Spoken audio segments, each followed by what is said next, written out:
Heights, and my God, I am loving this fucking neighborhood. I feel like it's alive. I've seen so much interesting shit since I've been here. So many interesting things have happened. Holy fuck. I had no idea this was going on in New York City, man. You know, it's got such great dialogue, you know? I heard some guy say, hiking, frolicking, what's the difference? I heard another guy say, I'm putting food in their house. So I go in this, excuse me, I'm running through a traffic light real fast. So I go in this fucking bookstore, Hullabaloo Books. As soon as I get in there, the guy starts kind of glad-handing me a little bit. And, whatever the fuck, you know, trying to sell me on some shit. He puts this book in my hand. I don't know what it was, but it was like a new book. And I wasn't really interested in it. I was sort of playing ball. I was like, yeah, tell me about this book. Then he's like, well, why don't you come over here to the register and we'll just get you. And I was like, whoa. You know, like, I'm not ready to jump into bed with this book yet, you know. I'm not ready to commit to it in that way. And, he's like, well, then get out of my store. And then he, like, kind of pushes me on my shoulder. I'm like, what? And he's like, yeah, get out of my store right now. And, like, pushes me, opens the door, pushes me out the door. I'm, like, walking, and I'm like, there's no way this guy's not gonna, like, come out and say something and, like, get me back in the store. There's no way he would give a customer away like that. You know, he's, like, kind of an interesting, like, long-haired glasses, kind of like David Foster Wallace meets, like, George R.R. Martin looking kind of dude. And I'm walking through the crosswalk like a fucking whipped dog or something. And he's like, comes running out. He's like, hey, come back. You know, like, if you want to look at some shit. So I'm like, yeah, I knew you were going to come back. I start yelling. I'm like, I knew you would come back.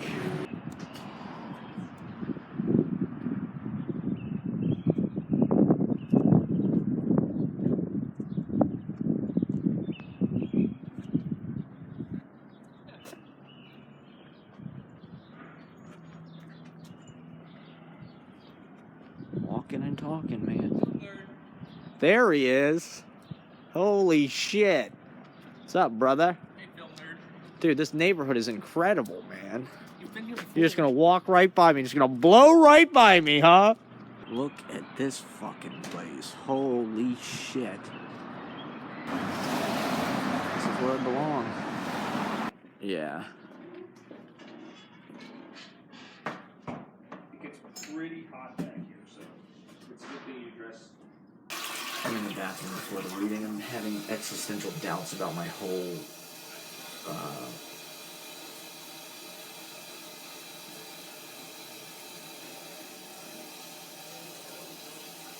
not mission.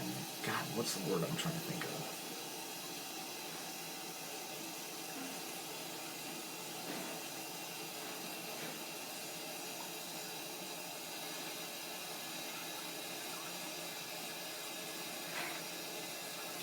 Anyway, I'm having doubts about it. So, yeah, I don't know how I ended up in this fucking Bukowski life. I guess I kind of self-styled myself into this. You know, like, I thought I could write about sex because it was the only thing I knew about. And who writes about sex? Charles Bukowski, and he writes about it in a very sleazy way. So I kind of, like, modeled myself on that. I thought it was the only kind of poetry I had any right to write about. Like, the only thing... Inevitably, when I sit down to write, my thoughts turn to sex because I'm alone and, like, that's where my imagination goes. And a lot of my best writing has been pornographic because that's what I think about and that's where the richness of my life is. So now I wrote all these poems that are completely misogynistic and pornographic, and I don't want to take ownership of them, and I just should. And I'm in this fucking place, and, you know, my friend, the poet lady, has really put that into clean perspective. You know, if I really pursue this tack, it's just going to take me further and further away from anything that's appealing to her. But, dude, I ran into Brian walking down the street. It was on tape. You know, like, clearly there's something that I'm supposed to learn here.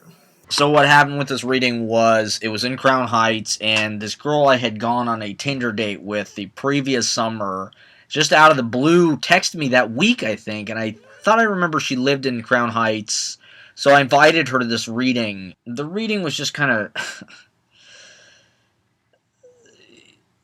I guess I was like cheating hubris or something, you know, the way I was trying to do it. I went way over the top. And I thought I kind of killed it. I mean, it was like this incredible... the perfect place for Frankly Fabulous to read his poems, because it looked like this VFW hall, kind of, but like really glitzed out, you know? I went way over the top. I mean, I treated it like it was a punk rock show, kind of, and I did stage moves and I did kicks. And like, I'm sure people coming to a poetry reading didn't expect that or want that necessarily.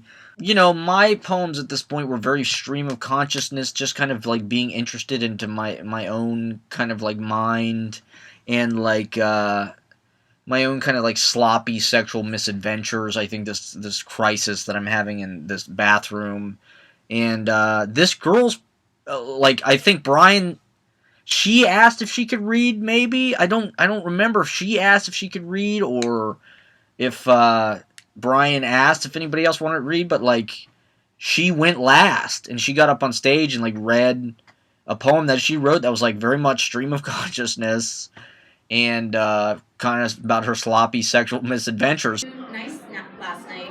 I like being nice, and I didn't appreciate the comment. Your perception of body language is not what you think it is, because you aren't in my head, and I would really rather hear about your thoughts and feelings instead of you asking me if I'm okay. This didn't take very long, and I'm not going to read this tonight anyway, so get off the stage.